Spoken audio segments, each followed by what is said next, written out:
There we go. Good evening, ladies and gentlemen, and welcome to the Great Experiment. This is the first episode of Smoke and Fire. I am your not-so-humble correspondent, Robert Black.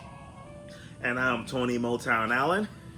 And welcome to what will be, at first, a Facebook exclusive for Motown Wrestling Group, and what we hope, if this experiment is successful, we can expand. Basically, this is me and Motown having a hour and change little chat here about different subjects, and we are, at least for the first episode or two, on location here at the Villa Havana Cigar Bar in Plainfield, Indiana. Great establishment. Absolutely great establishment. And not only do we call this show Smoke and Fire because we're going to be discussing different subjects, not just wrestling, but life, the universe, and everything, 42. But, inside joke for Hitchhiker's Guide to the Galaxy, but we will also be talking about the substances we will be smoking and drinking. And I think we'll start out with that because we are making history on our first episode right here, because this, in my hand, is the first ever old-fashioned consumed by Robert Black. I have never had this drink before.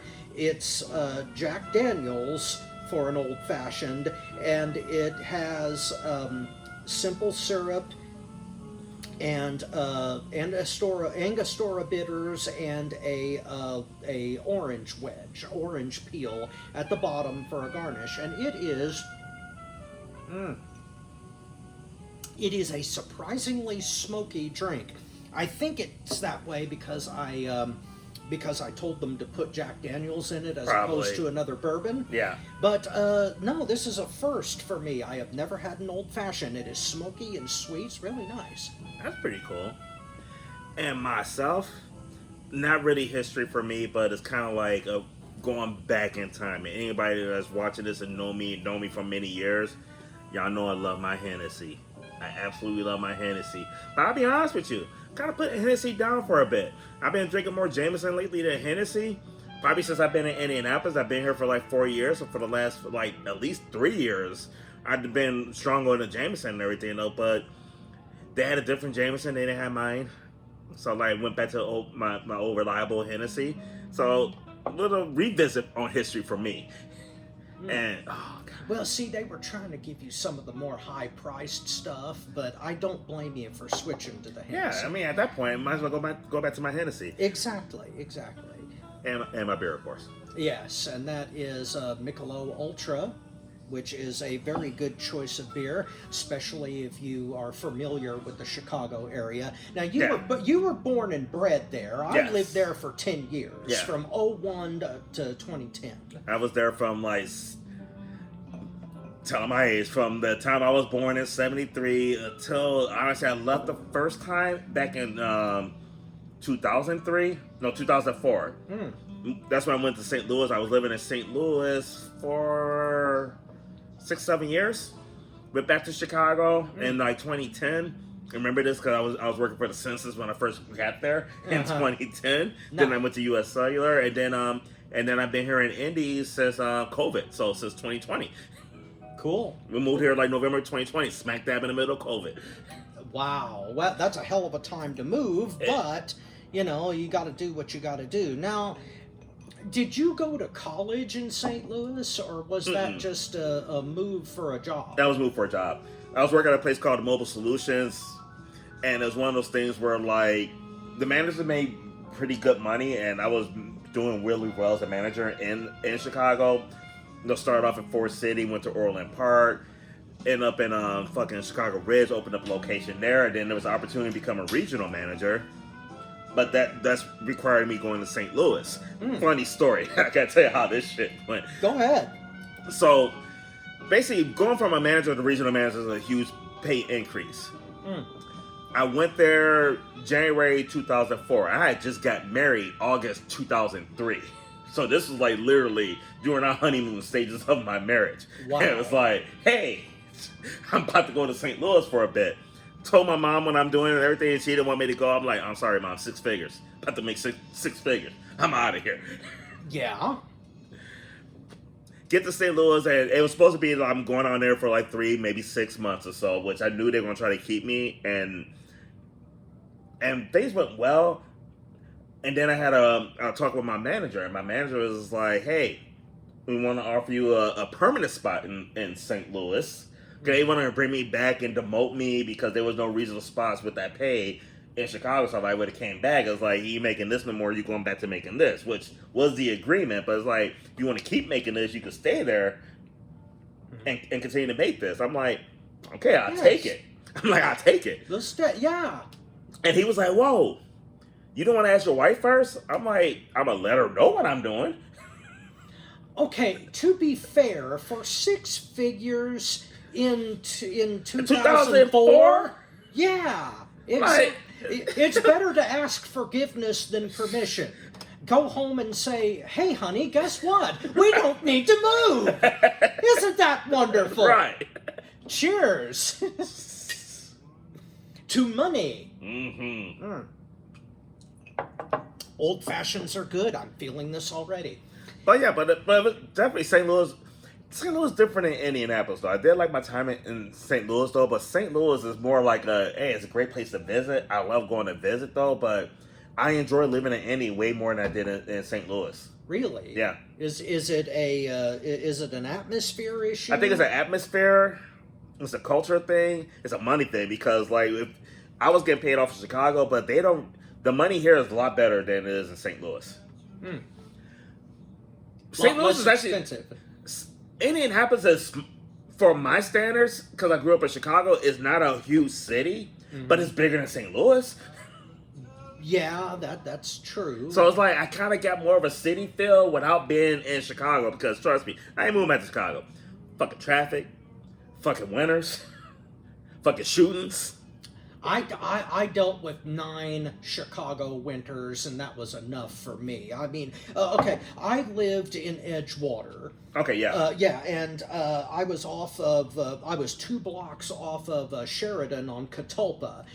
It was fantastic during the summer, but in the winter, you cannot wear a coat in Chicago that won't keep the wind from cutting through it.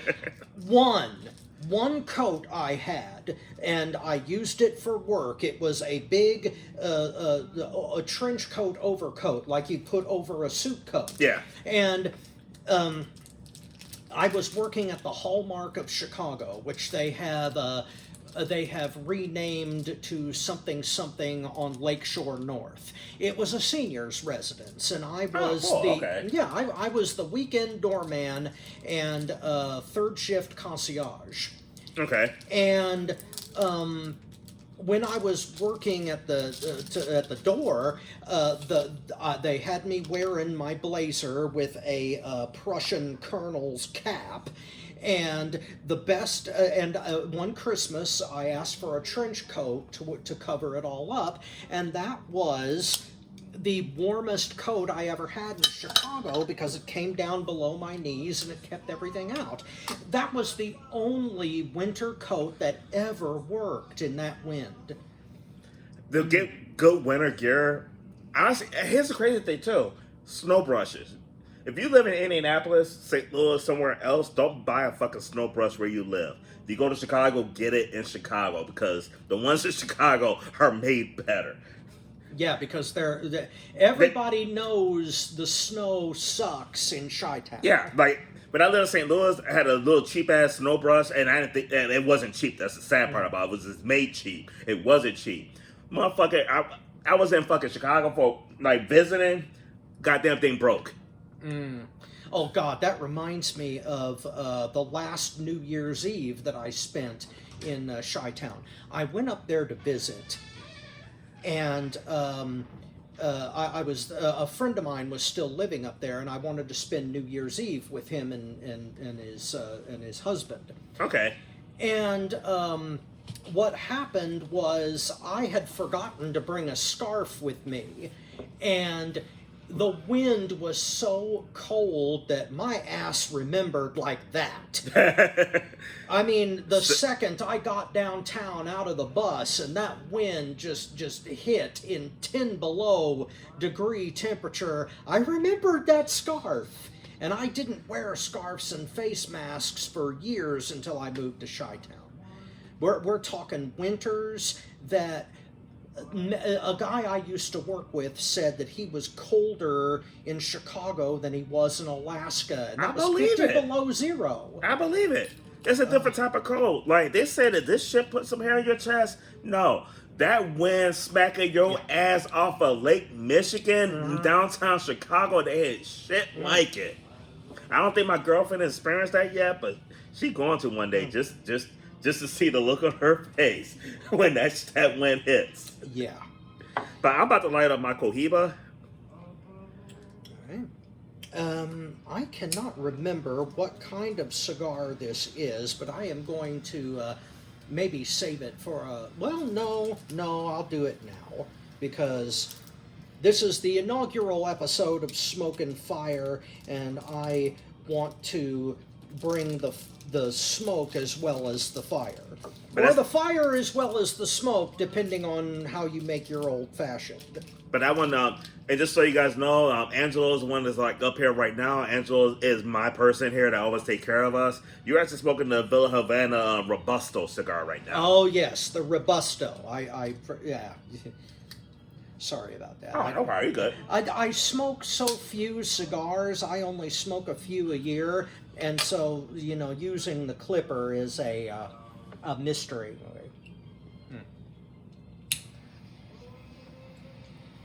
I am an amateur cigar smoker, and the reason I say I'm an amateur because I have friends that like the high end stuff. I keep my shit basic, but I've been smoking cigars since probably fucking 96, I would say. Well, cigar smoking is not necessarily so much of an art as it is a experience. Yeah, it's for special occasions, it's for conversation, and it's for it's for style. Yeah, one thing I didn't do after I cut it though, this is for professional drinkers, I would say. If you're a big time drinker and you love your liquor, dip your cigar in your drink, get the tip nice and soaked with your liquor. You know what? I'm gonna follow that through because an old fashioned seems like the exact kind of drink that you would want to do that with. Oh, absolutely. So I am going to soak it ever so slightly just so that I can taste the cigar and not always the drink. And if you guys are wondering why there's a moose head on my shirt, fucking Christmas Vacation. That is a hell of a movie, actually. Oh, it's a must watch on during the holidays. Yes, that is my best friend's holiday tradition. That is the one holiday movie that he always watches, always, and not necessarily. There's I got 4. Fuck it, let's talk about holiday movies. Because I got 4 Sure. Christmas movies that I absolutely gotta watch during the holidays. Okay, yeah. I always gotta do a Christmas Story on TBS when they do the marathon. I always watch the Christmas Story. 24-hour, yes. Christmas Vacation is by far, without a doubt, heads and tails, my absolute favorite Christmas movie. Mm-hmm. My other 2, y'all gonna be like, what the fuck? Mm-hmm. The original Die Hard. There's a controversy right there because there's so many people that debate whether that's an actual Christmas movie or not. And I'm on the fence about it because on one hand, Die Hard is a Christmas movie and that Christmas is integral to the plot. Yeah, it is. But on the other hand, can something be a Christmas movie just because it takes place at Christmas time? I mean, I check some boxes. I might not check them all. Check some. Well, I mean, let's look at this. Look at it this way. If you're going by that criteria, then It's a Wonderful Life is not necessarily a Christmas movie. Exactly. Bob, get out of my head. Because I was really seriously thinking, when it comes to Christmas movies, I'll sit down and watch Die Hard before It's a Wonderful Life. Yeah. I fucking hate that movie. Really? I can't stand that movie. Do you remember What's wrong with it? the fact that they used to play it every fucking day for 30 goddamn days, every hour? Like, it was too fucking much. It's a Wonderful Life. Now, some of you guys are a little younger. You probably don't remember them days. This is before cable. This is when we had like 5 channels, and 4 out of 5 was constantly showing that goddamn movie. Well, okay. I understand how if you're... And that's the only problem I have with the movie. The movie itself, I don't hate. I just remember. Yeah, you got overloaded with... Yes. I had a similar experience with a John Wayne movie, The Sons of Katie Elder. My father was a huge John Wayne fan because they shared a birthday, May 25th. And my dad always watched John Wayne movies whenever he could get away with it, and one of his absolute favorites was The Sons of Katie Elder, because it had Dean Martin in it, it had all of these other, all-star cast for a 1950s movie. Okay. But I got so damned sick of The Sons of Katie Elder that I have not watched it for a long time. So you feel me then? On that particular area, yeah, I can understand how you wouldn't want to watch It's a Wonderful Life. But, there are certain movies that... Now I have a machine gun. Ho, Ho, ho. Now the other one... The next time you got a chance to kill someone, you should take it. Thanks for the advice. And my other one, and I think it's a Christmas movie because Die Hard is. And a lot of people overlook this as a Christmas movie, but I thoroughly enjoy it. The original Lethal Weapon. Yes. If the original Die Hard movie is a Christmas movie, then Lethal Weapon is too. However, I have to put this caveat out there. The first Lethal Weapon movie is only incidentally happening at Christmas It is time. more incidental. It really is. Yes, because... I remember the car crashing into the house and it hit the Christmas tree. Yeah. And the sign on the tree that says, "Dear bad guys, there's nobody here but us cops." Yeah. Yeah. But so what's some of your favorite Christmas movies?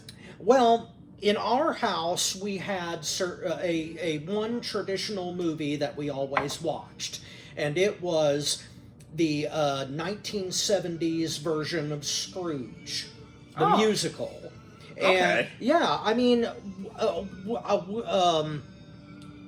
we watched that for 2 reasons. Number one, Albert Finney, in my opinion, and in my parents' opinion, was the best Scrooge ever on screen. I mean, he got the attitude right and the look right, and it was just awesome.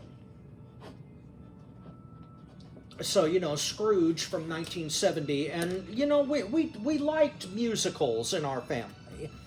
And that was one that we watched. A Charlie Brown Christmas. Yes! Absolutely essential, Charlie Brown Christmas. I remember I was a kid because,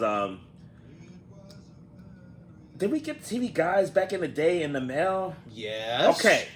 Well, so absolutely. I remember in December, I'd be at my grandmother's house, and every time we got the TV Guide, I would flip it through there to see if Charlie Brown Christmas is coming on CBS that week. Yes. Mm-hmm. That is an iconic movie. It really is, yes. Also, It's a Wonderful Life was on that, because... Of course it is for you, because it's the Hulk Hogan of Christmas movies. Just too much of it. The Hulk Hogan It of is. Christmas It's just too much. movies. It's too much. It's just too much. It's just too much. Well, okay, I would call it the Bruno San Martino of Christmas movies. It's a little older than. I mean, I can see the Bruno standpoint, but I don't hate Bruno. I hate Hulk Hogan. I hate them. So that's a hell of an analogy, but all right, I'll take it. Hey, you know I read sometimes. Yeah, that's true. That's true. And a movie that is not quite Christmas, but Christmas adjacent that we always watch during the holidays was Planes, Trains, and Automobiles. Jesus Christ, that was a good movie. I haven't seen that motherfucker in years. You know, speaking of what movies belong where, there are only really two legitimate Thanksgiving movies. Planes, Trains, and Automobiles, and Charlie Brown Thanksgiving. Those are the only two. Name me another movie I can't. outside of the Hallmark Channel and Lifetime. Those don't count. No, definitely not. If they make a Thanksgiving movie for Oxygen, that doesn't count. But facts. That's facts right there. But that's not disparaging Oxygen. I'm sure that some of our viewers are very, very oriented toward Lifetime movies that are set at the holidays. I take Lifetime and Oxygen over the Oprah Winfrey channel. Fuck Oprah. Oprah still has a channel? I don't know if she still does or not. She did for a minute. Well, that probably is an indication of what kind of ratings they're getting. Well, that could be too. But, you know, like I've said on Future Focus, ratings are not the end-all be-all. And like I say, just in general, fuck Oprah. But with the amount of money that she has, Oprah, I would fuck you. I would, Rob. It's going to cost her. It's going to cost her a lot, honestly. Actually, Jesus Christ. Do you know how much fucking liquor and Viagra I'm going to need to fuck Oprah Winfrey? Do you realize how much she's going to have to spend in medical bills when it's over? You're going to break her. Yes, I will. I'm sorely tempted to say a catchphrase from another show, but we will not stoop to that level on Smoke and Fire, because this is about bringing the smoke, and Motown just brought the smoke. And I'm going to bring the fire, too. Oprah, shit. You better get an ice pack for that tailbone, bitch. Oh, my God. Wow, cigars, liquor, and unsolicited sex advice is what we're all about here. It's kind of funny how we went from Christmas movie to fucking Oprah. It's a little bit funny, this feeling inside. But anybody that know me that's watching this is like, yeah, that's just Tony Allen. Whatever. Yeah. Yeah. But I made a commitment not to use a particular catchphrase on this show because we're open forum here. This two guys having a general conversation. Now, speaking of open forum, we did have a topic that was ready for us to consume. We were kind of discussing it beforehand. Yes. The recent Netflix fight between Jake Paul and Mike Tyson. I am curious. How many people tuned into that fight Millions. and had deja vu about tuning in to pay-per-views of Tyson fights in the 80s and spending $50 a pop for a 20 or 30 second disappointment? $50 a pop back in the 90s. Yeah. Yeah, that's like going to a massage parlor and only getting 30 seconds of a happy ending. Oh, I'd be pissed. Yeah, me too.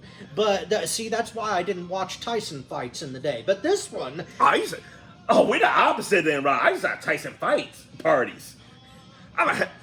Really? Oh, fuck yeah, Rob. For a 30-second payoff? I don't give a... No, because here's the thing. Anybody coming to my party had to pay up front. You ain't paying when you get there, but pay up front. I was cut the money for days for my fucking fight. Because you get the fight, and I worked at a TV VCR repair shop, so I knew how to rake the shit up. Tyson fought back when, like, me and my mom lived in a 2-bedroom apartment. Mm-hmm. We had to fight in the living room, we had to fight in the kitchen where the keg was at, and we had to fight in the bedroom. No matter where you were in the house, you could see the goddamn fights. You see, that is like the parties that we used to have at our for our cast parties and stuff for our theater company, Quest, back in the day in Chicago. It wasn't about the Super Bowl or about WrestleMania. It was about drinking. It was about showing up with your friends, getting drunk, and I hate to ruin Christmas. There's no Santa Claus moment that I have for my parties. Anybody watching this has been in those parties, but I had an illegal box. I was getting those fights for free. You know what? There is no shame in that, because my father he worked for the federal government, and he was one of the first people in Greene County, Indiana, to have an illegal satellite descrambler. I love that man already. Yeah. In 1985, he had the big-ass bird bath satellite dish, the 1-ton one that you needed a concrete block for. And we got free satellite TV for like 5 years before the FBI started shutting down the descrambler dealers. My dad knew a guy out in Bloomington. This was a long time ago, and my dad is deceased, so the federal government can kiss the fattest part of my ass. But he kissed my black ass too. Fuck y'all. Anyways, back then we got like 5 or 6 years worth of free satellite before you know that they got greedy and figured out the technology. But I was spoiled because I got to see the Madison Square Garden and Boston Garden house shows, the Philadelphia Spectrum house shows for WWF, and you know I got to see Hulk Hogan wrestle for the title all the time, which is one of the reasons my best friend hated Hogan after a while, because excuse me, because Hogan never defended the title on free TV. My mom said, tell Rob Mama Motown said hi and hit that James Brown, baby. Well, okay, to be fair, we can't do that on Smoke and Fire, but we will remember that. Thank you, Mama Motown. But as it stands, I don't know, we kind of got the exact opposite with the Paul Tyson fight. It went 8 rounds, and it was a disappointment in the opposite direction, because you know damn good and well 60 million people watched that fight because they wanted to see Tyson get in Jake Paul's ass to where he couldn't be dislodged with a pair of pliers. I'm gonna give you guys watching this an assignment. You can comment, because this video is gonna be in Motown's wrestling group. Put it in the comments below. Name a fight in the last 10 years more people watched. Yeah. Cause that's the craziest part about this. You got a fucking YouTuber facing a man that's like 20 years older than me, because I'm only like 40 something. It's some change. And that shit was all over the place. Mm-hmm. All over the place. Now I will admit though, the biggest reminder that Jake Paul and Tyson fight had to like his fights back in the 90s is Jesus Christ. I cannot believe this shit came on Friday. I'm like, they fight Friday night, Saturday? No, these motherfuckers fought Saturday. That's how long it took for this match to happen. The shit came on at 8 o'clock in Indy. At 12:15, we were still waiting for them to come out to fight. That might be part of the reason why Tyson lost on decision. The motherfucker was too tired to box. It could be. I mean, 58-year-old man coming out there at the midnight to box. You might have a point there. Yeah. And Jake Paul is like 27, 28 years old. Yeah, he could dance around Tyson and not get hit for 8 rounds and win. But you were saying that the fight was possibly fixed. No, it was fixed. Tyson held back. Like, first, we've talked about this in the car. Mm-hmm. Me and the mastermind, Bobby Rogers, I told him the same thing. Here's what they need to change in boxing to make it more competitive and like cut down on guys laying down. the winners get this, the losers get this. They went into this match before it even happened. Look, Jake Paul is getting $40 million. Tyson was getting $20 million. No matter what the outcome is, that's the payout. No. The winner get 40, the loser get 20. You know, and if you want to fuck with me, the winner get 50 and the loser get 10. You want more money, fucking win. Yeah. Yeah, I mean, In the words of Dusty Rhodes, you want to get paid? You want to go to the pay window? Win. Yeah. Mm. But the reason that it's looking like it was rigged, the reason why I believe that it was rigged, and when I say rigged, I just think that like Tyson got $20 million to make Jake Paul look good. That man trained his fucking ass off. Since sparring session, he looked like a fucking beast. I'm like, I knew Tyson's not gonna win a decision. Tyson's not gonna. He's 58 years old. He's not gonna be a stamina person. Go 8 rounds. Tyson barely went 8 rounds back in his prime. That's because he didn't have to. Tyson was never a win on points fighter. No, he was a brawler. He went out there and he knocked your fucking head off. Yes. Yeah, Tyson was never a win-on-points strategic fighter of any kind. Now, there's just different moments you can see that Tyson, Jake Paul is not a professional boxer. You can see Tyson had opportunities to like just land a good shot. I think he would knock his ass out if he went landed it, but even if he didn't, he had opportunities to land those good shots and did not. And Jake Paul, 28 years old, and you can't knock out a 58-year-old man. Mike Tyson, 58 years old, went 8 rounds with you? Okay. You are being fucking embarrassed. Okay, let's clarify something right now. Jake Paul probably could knock out a 57-year-old man. But not that way. Yeah, he can't knock out Mike fucking Tyson. That's not going to happen. Rob, and I knew that wasn't going to happen. Rob, my age range anywhere between 41 and 61. Jake Paul ain't knocking my ass out either. He wouldn't. Well, see, I don't know what Jake Paul's fighting abilities and style are. All I know for sure He's a bitch. Okay, 3 things for sure. The other 2 are that the boxing commission suspended them both, like, indefinitely after this fight happened, either because they didn't agree with the age dynamic or because they knew the damn thing was fixed beforehand, that it was, like, ultra exhibition, and 2, that Netflix is getting sued over the fight because they severely screwed up the streaming. They are getting sued over the fight. Man, I'm sure your Facebook is the same way. People were fucking livid over the Netflix stream. One thing I gotta say is I'm not gonna participate in ripping Netflix an ass over the streaming. You know why? Because my shit played perfect.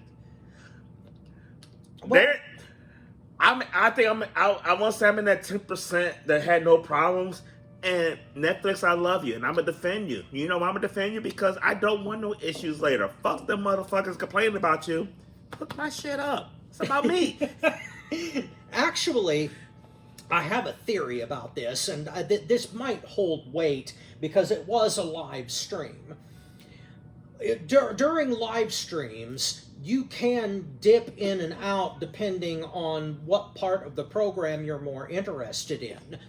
Once they got to the later parts of the fight and people were tuning in, because the undercard, to my knowledge, was not that well advertised. I didn't even know there was an undercard until I heard about it after. I assumed there was an undercard because I just saw a boxing this, but you hear nothing about the undercard at all. No, you didn't. Not one fucking word. So it is natural to assume that they started out with like 5 to 10 million viewers for the preliminary fights, which were good, as you were telling me in the car. And the women's fight was excellent, is what you told me. I didn't see it. One of the best boxing matches I've seen, like, in 20 years. No, but irregardless of that, if you got, like, 30, 40 million people piling onto the live stream at once just to see the end of the program, to see the main event, naturally it's going to crash. And Netflix is a library-based network. They don't do live streaming per se. You're absolutely right on that.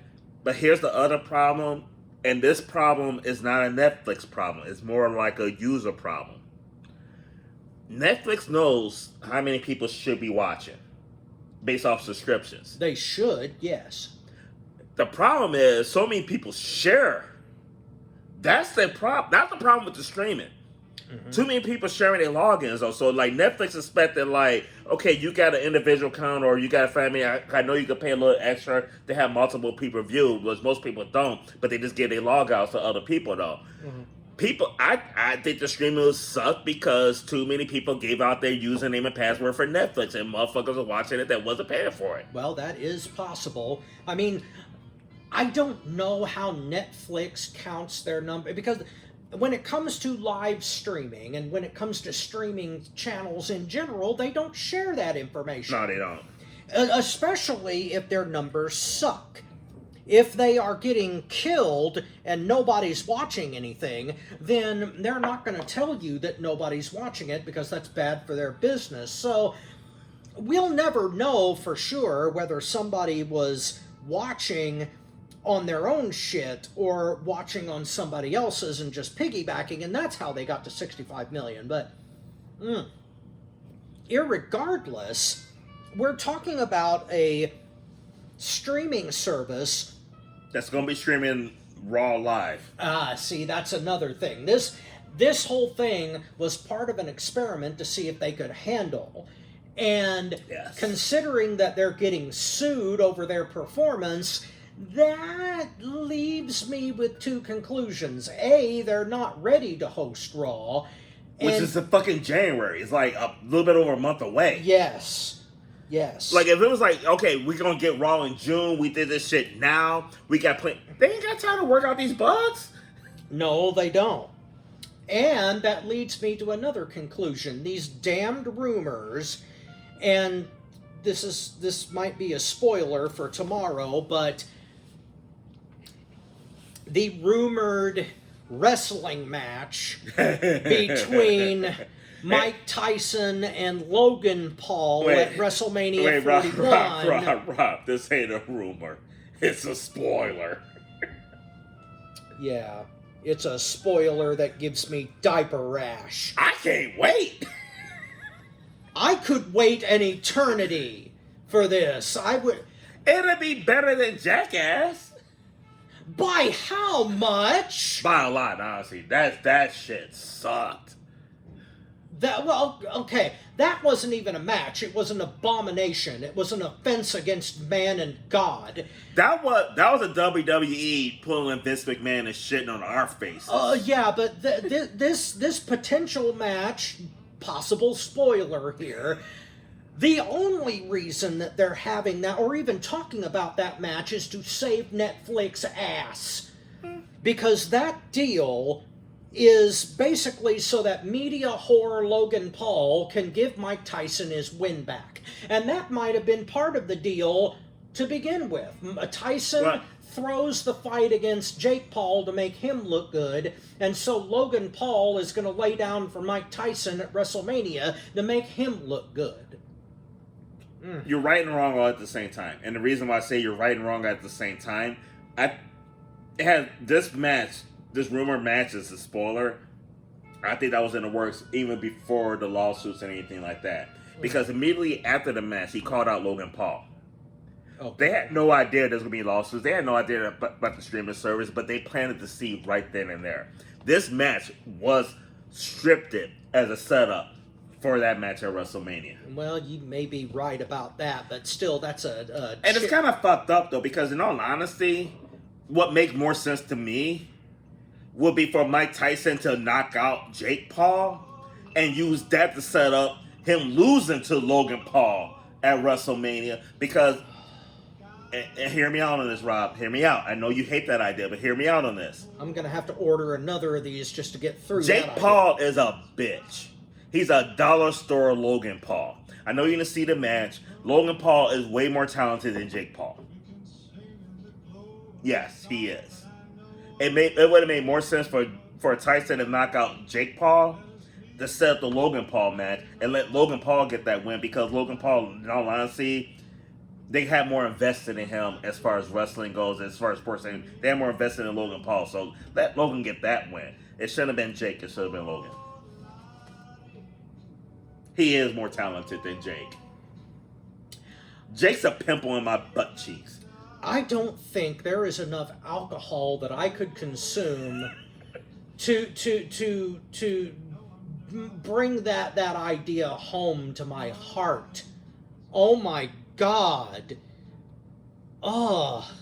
And the other reason why we're going to get Tyson and Logan Paul at WrestleMania, look what him and Jake Paul did for viewership and hype and everything. And Logan is way better than Jake.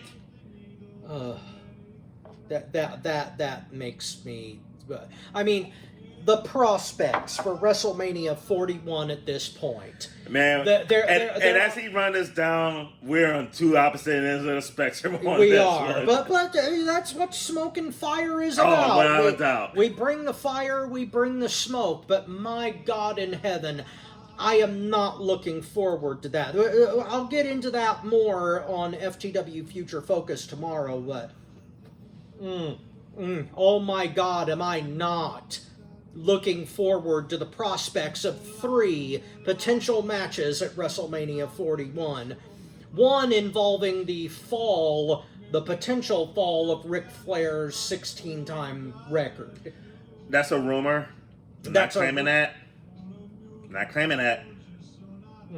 ain't gonna happen. The record or the match? Because, oh my God, think about this. If you got... Cena is going to be in the Rumble. We know this is... either he's going to be in a title match at the Rumble or he's going to win the fucking Rumble. And if he does, we're either going to see Cena versus Cody or we're going to see Cena versus Walter/Gunther. I would much rather for them to book Cena versus Gunther than Cena versus Cody. And here's the reason why, Rob. I don't like Cody.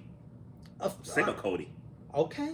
I can't say that. I'm not going to sit here and defend Cody Rhodes. I would be so conflicted on that match because Cody Rhodes, oh my God, you suck as a champion. I hope KO take the title from you. Let KO take the title. Let him face Cena at WrestleMania. That may be the way they do it. It'd be a better way because you can't have Gunther lose to Cena. You can't. You cannot.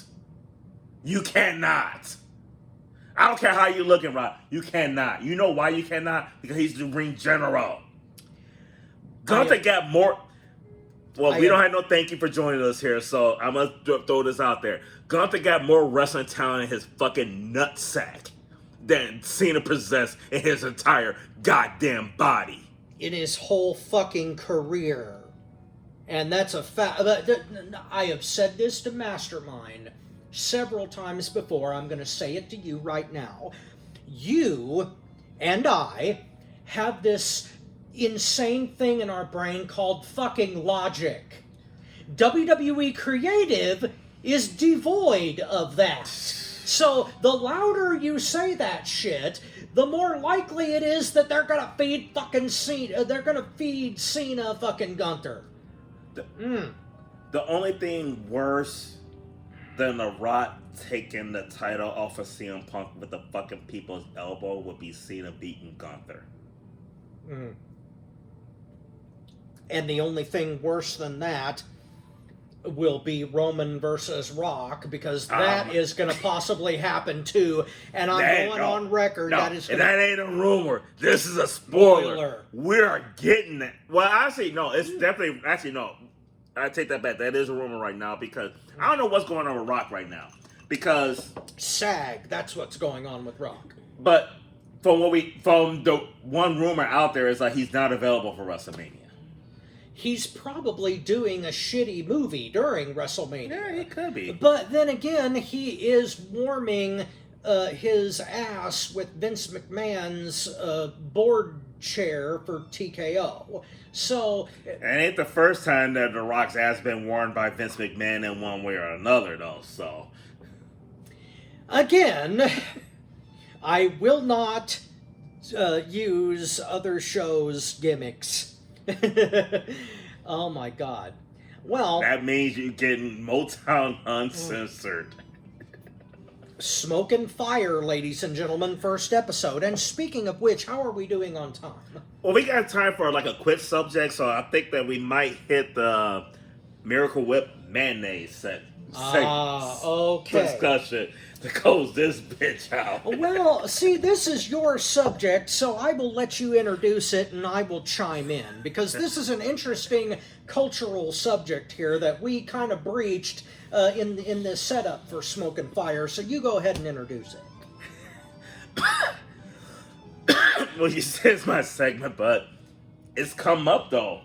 It has. I mean, because Rob has used the comparison WWE versus I'm about to say ECW. AEW.